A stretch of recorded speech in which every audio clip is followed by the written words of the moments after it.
Hi everybody, it's me, Bob Anderson. Of what? Of Bob Anderson Art. How are you? It's good to see you. Hey listen, I'm back to do my last video on this painting that I painted. If you watched the earlier videos, you know that I had this beautiful image of this landscape printed on an 8x10 photograph, and then I reproduced it on this canvas because it's going to be a gift. Now, I explained earlier how I painted the sky and how I changed it up. I put more fluffy clouds because they're happier clouds, and that's the way I wanted the sky to be. A little happier, a little fluffier. The original that I was painting from had kind of just a solid blue sky. I wanted to add a little fun to it. I like fluffy clouds, so I changed it. Then I explained to you how I painted the mountains in the background and why they're softer, because things that are further away from your eyes have more atmosphere between you and the object. So that's why they're softer. There's more atmosphere. So the mountains in the background are softer. And then I explained to you how I did the mountains in the midground and the trees. And then I explained how I painted the bank over here and the rocks and the grass and the underlayment of brown and black, and then the grass on top of that, because soil is brown. I also explained to you how I painted the bank over here and the collection of rocks that is lifted up through the water. And I also explained the river and how it comes down on the riverbed, a constantly changing riverbed. So the water bounces, and then there's rocks that the water tumbles over, and there's a little foam, and then there's movement as the water's being forced, flowing this way and flowing that way, which causes these fluffy, white, foamy water bubbles and waves and whatever you call it. And then these deeper, bluer areas where it's not churning quite so much, and these are reflecting the blue of the sky. And then as it comes down here, there's more fluffy bubbles from the waves of the water, and then here it's darker down here and deeper, and there's these deeper, darker lines of deep blue-gray and gray, and then a lighter blue swirling, giving it that movement that you see in the photograph. Okay, so now I'm done with the painting. So what did I do last? I signed it in the lower right-hand corner.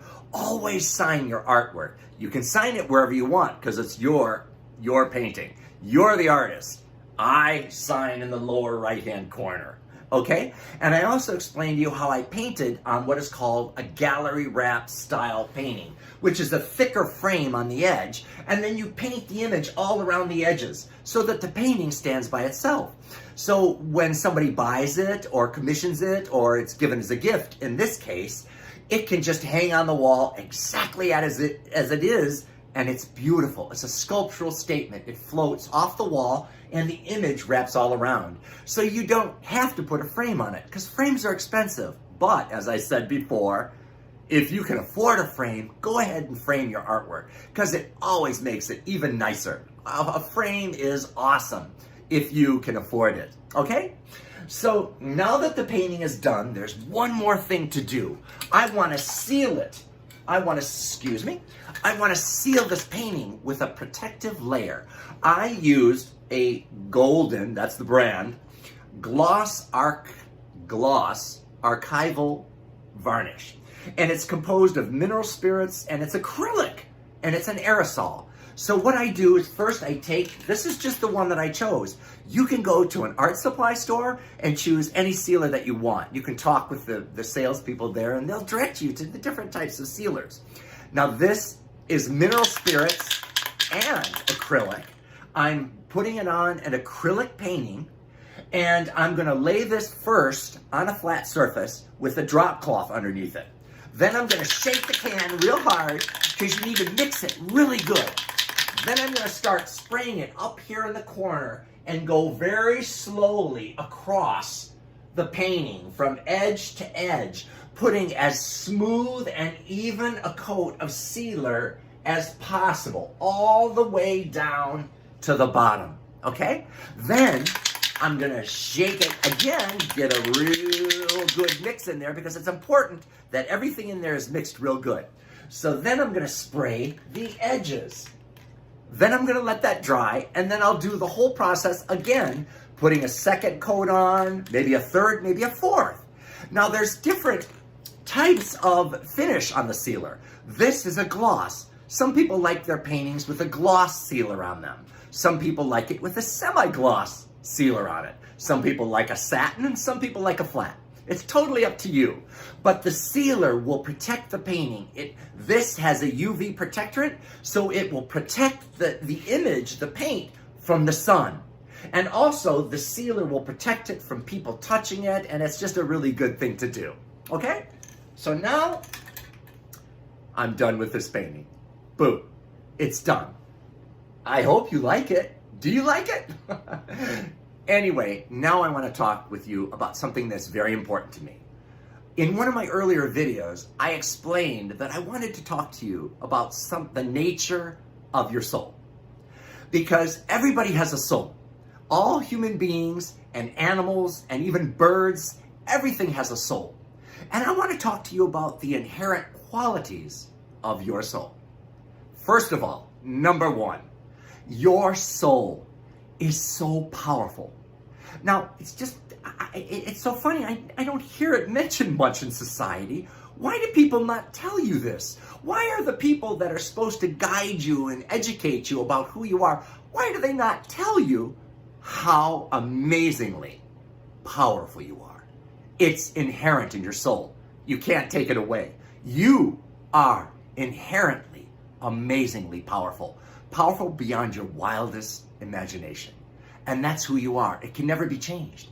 You are also brilliant intellectually. You are a brilliant person, even though many people don't think that they are. You are intellectually brilliant at your core. You are also creative, wildly creative, because that's the inherent quality of your soul. Now, some people go, Bob, wait a minute, Bob. Let me inform you something here. I was born without a part, and that's creativity. And I'll go, no, that's not who you are.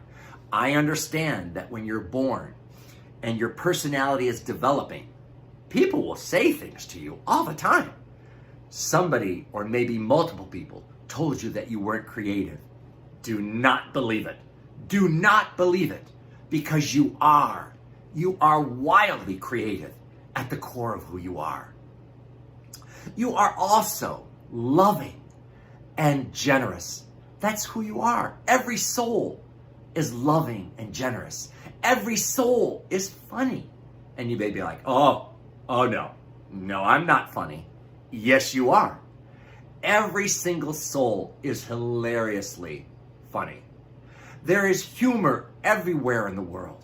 Look at it, enjoy it, and think about how funny things are, and you will trigger and ignite your own sense of humor. Humor is so healing. It literally changes the vibration. Have you ever been depressed and then you started watching a funny movie, or something happened and it made you laugh, and you laughed and laughed and laughed and laughed and laughed, and then how did you feel? There was this rush of positive energy flowing through your body, healing energies. Laughter is healing. Laughter is so healing. Humor is healing. Use it. It's a part of who you are, my friends, and it's a beautiful part. You are also compassionate. Every soul is compassionate. Every soul is heroic. I always hear about, this person is a hero. And I'll look at it and go, okay. And I wonder sometimes, is that person that the TV is telling me is a hero, are they really a hero? Is that really truth right there? Because I see heroic behavior every day, and it goes completely unrecognized, unacknowledged. People are heroes every single day, and they never get any acknowledgement, never any reward for it. But who needs reward?